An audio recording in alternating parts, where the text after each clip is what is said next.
我的目标绝对不是仅仅实现通过转接线连接电脑的 Type-C 或者雷迪接口这么简单，我更希望实现的目标是输出到显示设备的画面是完整的 4K 120赫兹或者 4K 160赫兹 HDR 10比特444，我用它直接连接到我的 MacBook Pro 的 Type-C 端口，另外一端连接显示器的 HDMI 2.1端口，然后可以看到在显示设置里边是可以直接去开启 4K 120赫兹 HDR 12比特或者 4K 144赫兹10比特色深的，甚至在红米的 G Pro 276上可以开到最大 4K 160赫兹的刷新率， HDR 也是可以同时开启的，而且就算是休眠状态也可以随时唤醒。在我使用的一段时间之后呢，我感觉它的稳定性其实还是可以的，在多屏幕连接的时候也基本上是很稳定的，我目前没有发现出现过什么稳定性的问题。这期视频主要解决2个问题，第一个是如何补足红米 G Pro RTU 不带 Type-C 口的短板，第2个问题是如何让 MacBook Pro， 尤其是 M1 时代的 MacBook Pro 或者 MacBook Air 在外接显示器或者电视的时候可以输出 4K 高刷 HDR 10比特444的画面，甚至可以在红米这台显示器上输出 4K 160赫兹 HDR 同时开启的画面，并且使用哪种方式相对来说是比较完美的。 Hello， 各位观众朋友们好，之前那期和大家分享了我新购入的红米 G Pro 276显示器，通过我一段时间的使用，感觉还是相当不错的，尤其是它的 HDR 效果在一众 Mini LED 的显示器中异常的出色。由于我现在这个频道已经全面转入 HDR 和杜比世界的内容输出，所以有这么一台显示器作为 HDR 剪辑视频的一块监看屏，正好可以弥补我手中的这台 MacBook Pro 笔记本屏幕相对较小的一个难题。有了它之后，我可以更加舒服地将不同的窗口分配到不同的显示器上。虽然从绝对的素质和色准上，这台红米 G Pro 276是没有办法和 MacBook Pro 自带的这块屏幕比的，但如果不是那么严谨的 HDR 调色，或者非严谨的商业使用，其实这块 Mini LED 的屏幕在监看 HDR 素材和最终效果上还是完全够用的。而且 HDR 的调校素质如此好的一块屏，也仅仅才卖2600元左右，国补之后大概2200多元，确实是很超值。好像这一切都很完美，是不是？但先别着急，这款显示器其实有一个比较明显的遗憾，那就是它并没有配备 Type-C 的接口，没有办法去通过支持图像传输的 Type-C to C 的线材和手中的这台 MacBook Pro 笔记本或者其他带有 Type-C 接口的，并且此接口也支持图像传输的笔记本进行连接和进行图像的传输。在继续本期节目之前，先提醒一下大家吧，这个视频下面说的主要还是针对苹果设备和显示器进行连接的一个情况。如果您是 Windows 笔记本或者其他 Windows 设备，可能下面的一些结论并不完全适用，请仅供参考。虽然红米这台显示器 G Pro 276带有2个 HDMI 2.1和1个 DP 1.4接口，可以直接和带有相应接口的笔记本或者台式机进行连接，传输图像也是没有问题的。比如我手中的这台 M4 Max MacBook Pro 是带有 HDMI 2.1接口的，可以直接连接这台显示器。但是在一些场景和一些需求下，有时还是需要显示设备上最好还是带有一个可以传输图像的 Type-C 接口，比如下面这些情况。第一种情况，苹果笔记本只有 MacBook Pro 系列才带有 HDMI 接口， Air 系列是没有 HDMI 接口的。如果没有 HDMI 接口，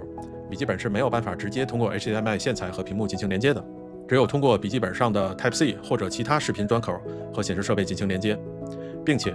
如果想实现输出 4K 120赫兹或者 4K 160赫兹 HDR 10比特444等 HDMI 2.1所支持的特性，苹果在接口上还做了一些限制，这个下面会提到。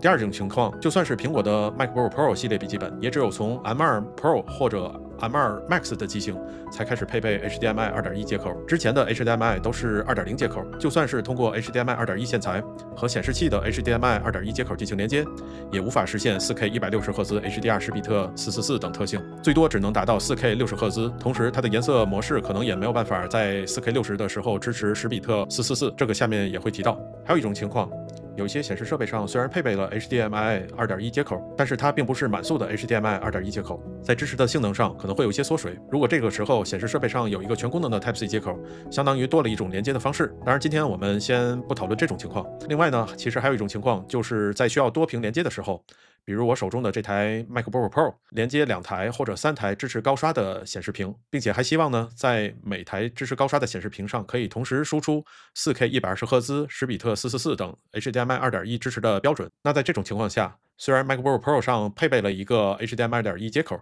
但是它最多也只能通过它连接一台显示设备，其他的显示设备想要连接这台 MacBook Pro 的话，只能通过 MacBook Pro 上的其他接口，比如 Type-C 或者雷电接口进行连接。这条呢也是接下来要提到的内容。除了上面这些情况以外，其实还有一些场景也是需要显示设备上最好能具备全功能的 Type-C 接口。比如想简化线材的连接，只需要一条线就能实现传输图像以及给笔记本进行充电等等。那既然红米 G Pro 27U 这台显示器不带 Type-C 接口，更别提全功能的 Type-C 接口，难道就没有办法和苹果笔记本通过 Type-C 或者雷电接口进行连接，并且支持 4K 160赫兹、HDR、10比特444等这些参数了吗？其实并不是，方法还是有的，而且也不止一种。这也是今天这个视频要和大家进行分享的内容。目前我能想到的方法，从大的方向分，大概可以分成2大类，也欢迎观众朋友们在评论区进行补充。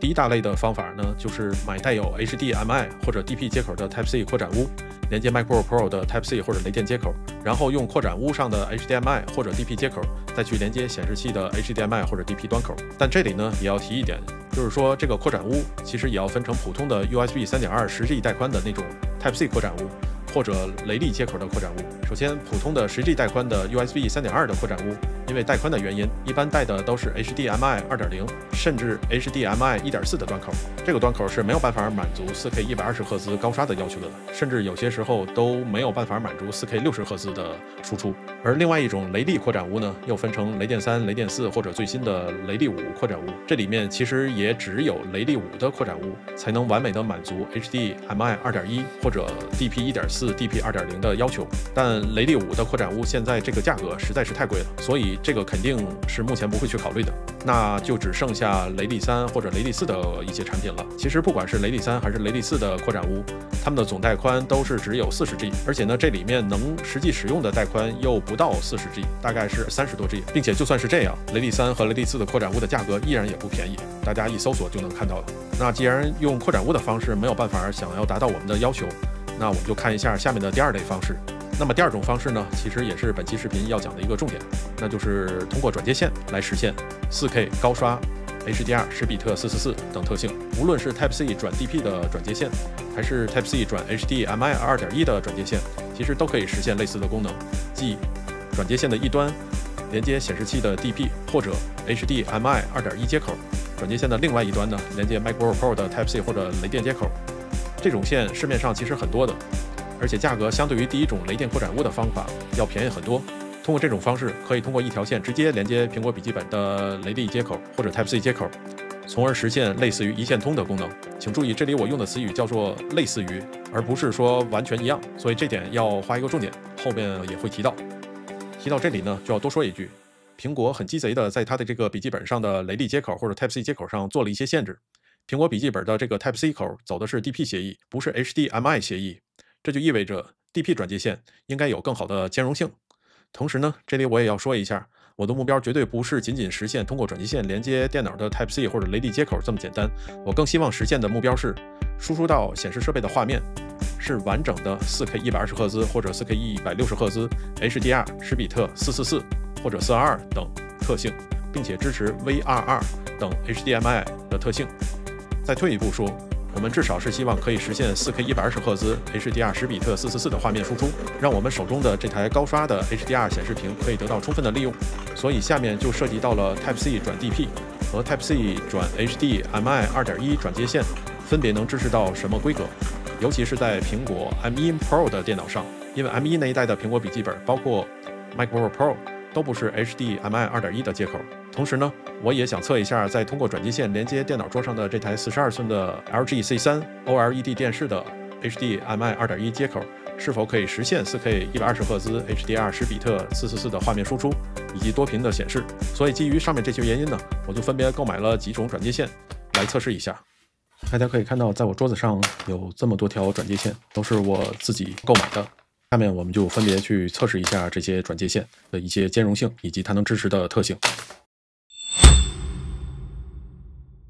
首先出场呢是一条来自于 Link Store， 也叫联拓的 Type-C 转 DP 1.4的线。我将它的一端连接到我的这台 M4 Max MacBook Pro 上，另外一端呢连接到红米的这台显示器的 DP 1.4接口，然后就可以看到，在我的 M4 Max 的 MacBook Pro 上是可以打开外接显示屏的 4K 160赫兹10比特 HDR 的。当然，这肯定也是启用了 DSC 之后的一个结果，因为 DP 1.4的最大理论带宽为 32.4G bps， 实际可用带宽为 25.92G bps， 而在非 DSC 开启状态下， 4K 160赫兹 RGB444 10比特需要的带宽是 39.81G bps，4K 120赫兹 RGB444 10比特需要的带宽是 29.86G bps。这两种模式都没有办法支持非 DSC 下的显示的。而且呢，我查了一些资料，在 M1 Pro 或者 M2 Pro 的 MacBook Pro 上也是可以支持 4K 120赫兹10比特 HDR 同时开启的，而且它们的稳定性看起来还可以。至于在 M1 芯片的 MacBook Air 上是否可以开启 4K 高刷的同时开启 HDR， 这个我没有办法验证，因为身边没有 Air 的机器。有知道的朋友呢，可以打在评论区或者打在弹幕上。我猜测应该也是能开启吧，但同样有可能有一些稳定性问题，可能在更新的 MacBook Air 上也许会更稳定一些。当然这个无法验证，因为我手边毕竟没有 Air 的机器嘛。有知道的朋友还请打在评论区或者弹幕上。所以从实际角度来说，用 Type-C 转 DP1.4 的转接线，至少可以在 MacBook Pro 上实现 4K 高刷 HDR 10比特的色深的输出，因为毕竟 MacBook Pro 的 Type-C 接口它走的是一个 DP 的协议。那么上面我们将 Type-C 转 DP1.4 的转接线说完了，那么接下来我再试一下我手中的这条 Type-C 转 HDMI 2.1 转接线。我购入了开普尔的 Type-C 转 HDMI 2.1的转接线，其实它也只是个代表，不单单是它，也包括其他品牌的这类线其实都是一样的，其中也包括和苹果关系最密切的，比如贝尔金的线也是如此。我用这条转接线的一端连接在我的 MacBook Pro 上的雷利接口，也就是 Type-C 接口，另一端呢连接我桌子上的 LG C3 的 HDMI 2.1 接口。C3 的4个视频接口都是2.1的接口。在显示的选项里，大家应该可以看到，只能选择到 4K 60赫兹，并没有 4K 120赫兹的选项。HDR 倒是可以正常开启。其实这也是我之前说的，苹果对于 MacBook Pro 上的雷利接口或者 Type-C 接口做了限制，它走的是 DP 协议，所以如果使用的 Type-C 转 DP 的转接线可以支持到高刷和 HDR， 但如果使用的是 Type-C 转 HDMI 转接线的话，那就会遇上一些问题。哪怕是在我这台最新的 M4 Max MacBook Pro 上也是一样，外接显示屏无论开不开 HDR 都是最高只能支持到60赫兹的刷新率，这应该也是苹果有意为之，因为现在苹果自己的显示屏，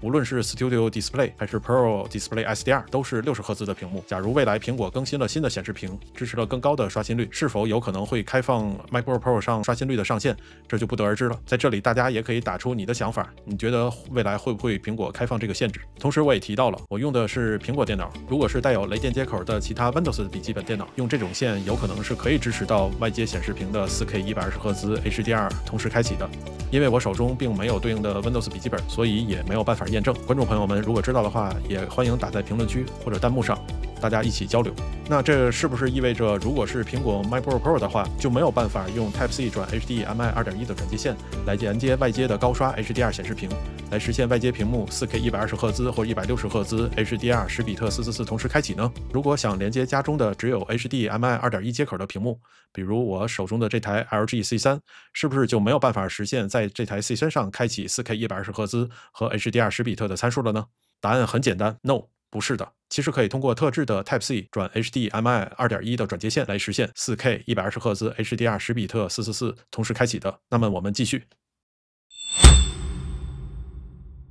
目前来说，有一种特殊的 Type-C 转 HDMI 2.1 的转接线，是内置了美国新思的 VMM7100 主控芯片。通过给这个芯片刷入指定的固件，可以实现让 MacBook Pro 的 Type-C 端口在连接外接高刷显示器的时候，输出最大 4K 120赫兹12比特，或者 4K 144赫兹10比特的输出的，甚至其实也可以实现 4K 160赫兹10比特输出，或者 8K 60赫兹10比特输出的。这样的话，其实就等于是实现了 HDMI 2.1 的 48GB 的完整带宽。之前如果购买这些产品，还需要买家在买到后自己去刷固件，其实还是比较麻烦。现在呢，其实很多店家已经帮忙把固件刷好了，然后直接出售，买家买到之后呢，就买来即用，也是非常方便。当然，这种线比刚才那种普通的 Type-C 转 HDMI 2.1 的线材呢，要稍微贵一些。我在网上搜索了一下，其实有几家都在做。我这里呢就分别购买了2家的产品，分别是魔兽家和 ULT 家的，每家又分别购买了2款产品，相当于是一共购买了4条线。我稍后也会将我买的这4条线的购买链接放在置顶评论区中，大家可以通过这个链接去购买。然后大家也注意，在买之前最好先确认一下是不是含有 VMM7100 芯片的这款转接线，并且是否已经刷好固件，因为如果没刷的话，可能还需要你自己去刷。最好跟店家确认一下。这4条线里面呢，其实大类可以分成2种，一种是这样的 Type-C 转 HDMI 公对公的这种，可以直接连接 MacBook Pro 的 Type-C 端口和显示器的 HDMI 2.1 端口。还有一类呢是 Type-C 转 HDMI 的公对母的接口。这种线的一端呢，它是 Type-C 接口可以直接连接 MacBook Pro 的 Type-C 端口，而它的另外一端呢，是和插在显示器上的普通 HDMI 2.1 线材进行连接，这样其实会有更好的灵活性，也更适合自己已经有了一条非常不错的 HDMI 线材想继续使用的朋友。其实这2种方式并没有说哪种更好，只有哪种更适合你，不同的场景会有不同的需求。那么下面我就分别测试一下这4条线的支持情况如何。先看一下魔兽家的吧，我先拿出魔兽的这个 Type-C 转 HDMI 2.1 公对公的线，可以看到这条线的做工其实还是挺不错的，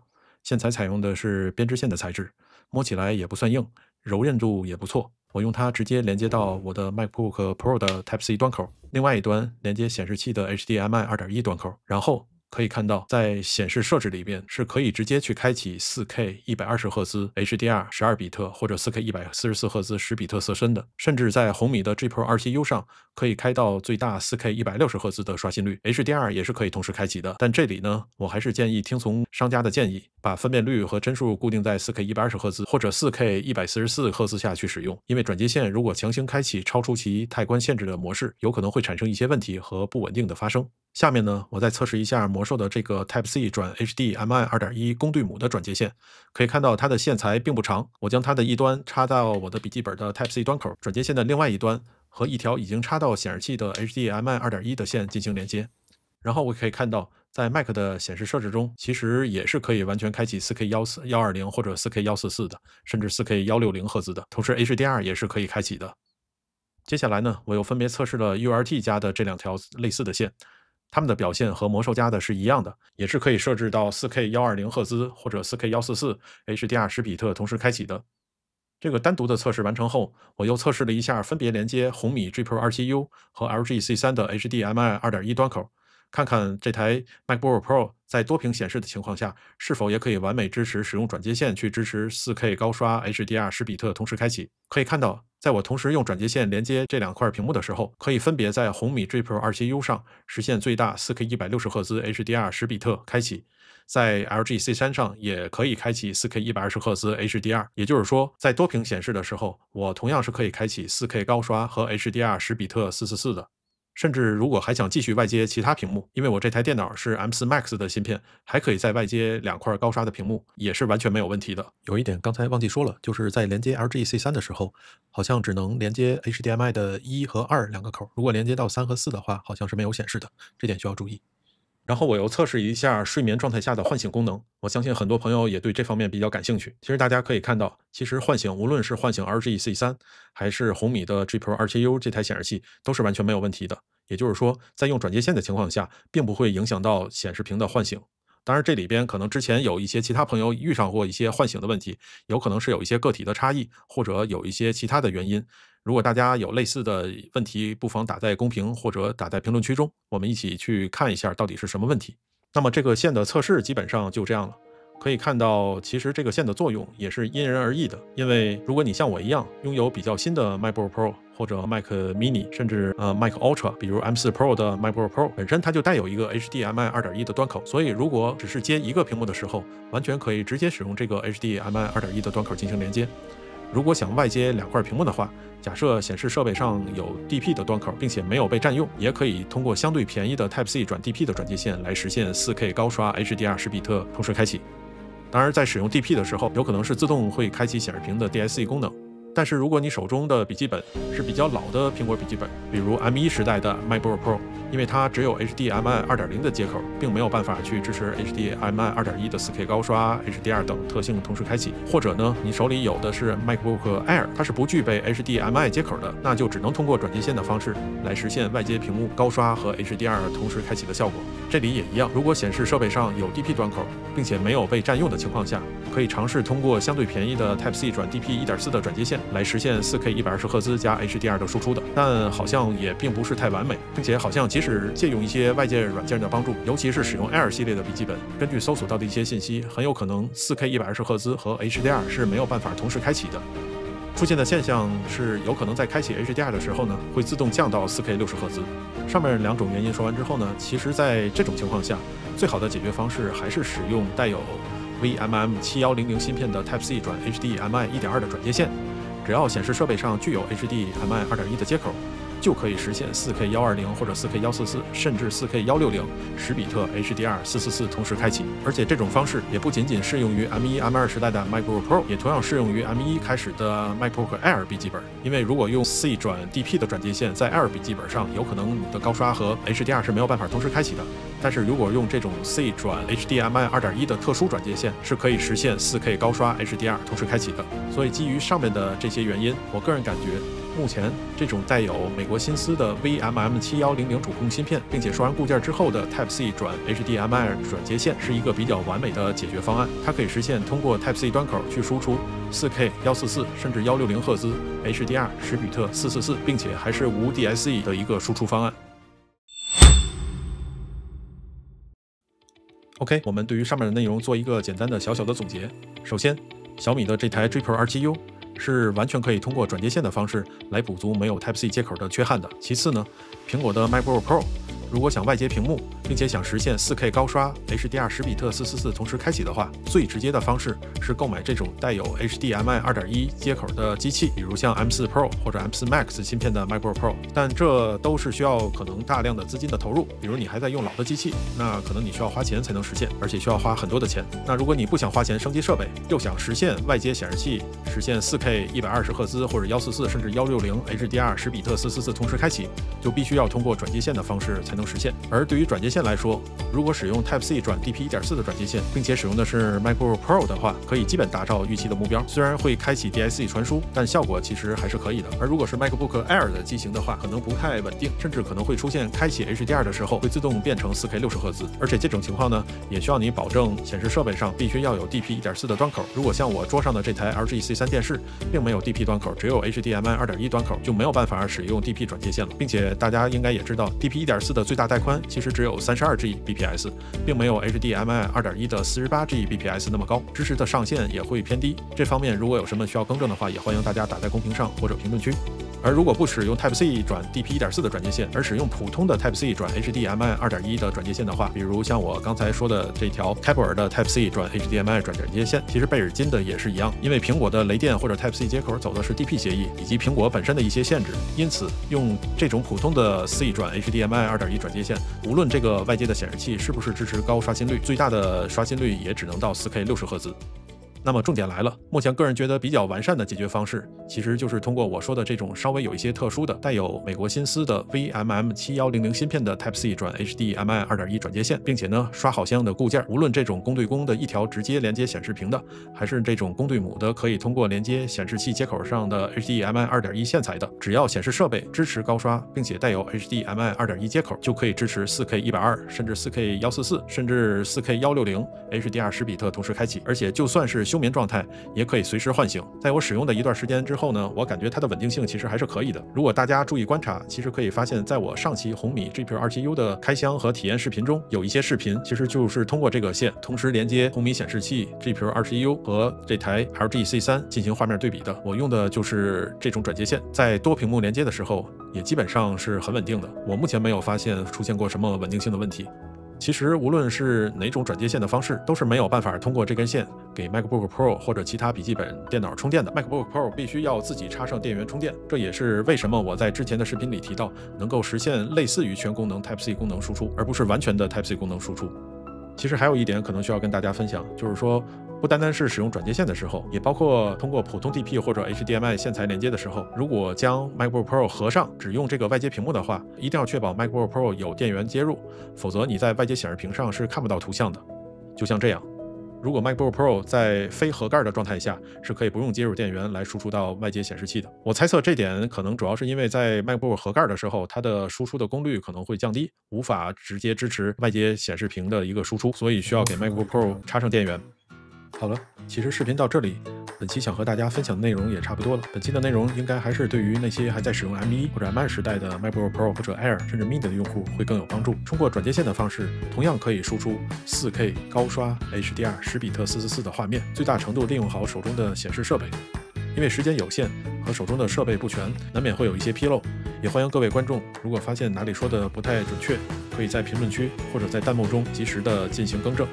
这期节目计划初衷是想通过转接线的方式来解决红米 G Pro 21U 这台非常不错的 Mini LED 显示器不带 Type-C 端口的遗憾，使其能够连接 MacBook Pro 的 Type-C 接口，实现 4K 高刷和 HDR 同时开启。但在资料查询、亲自测试以及了解苹果 MacBook Pro 的一些相关机制和限制的过程中，我也发现了一些隐藏的问题，并且得出了一些结论，即哪种转接线在 Mac 上是相对比较完美的方案。具体的内容可以参看本期视频的前面的所说的这些内容。为了可以看看不同品牌的转接线谁更靠谱，我也自己自费买了几条来测试，希望这个视频可以帮到你，尤其是帮到那些还在使用 M1 时代的 MacBook Pro 或者 Air 电脑的用户。也欢迎你关注和支持我，这样我未来才能给大家带来更多更好的内容。最后向大家介绍一下本频道。本频道专注于数码和影像领域，侧重于中长视频内容的制作，并且现在已经全面转入 HDR 和杜比世界格式的输出。每期视频的制作其实是需要消耗大量的心血，但只要您愿意观看，只要您愿意关注，我就敢于继续坚持做下去。那么以上就是本期视频的所有内容，不知道本期的内容对您是否有所帮助？欢迎大家在弹幕或者评论区说出您的想法，让我们友好的交流。OK， 那我们下期视频见，拜拜。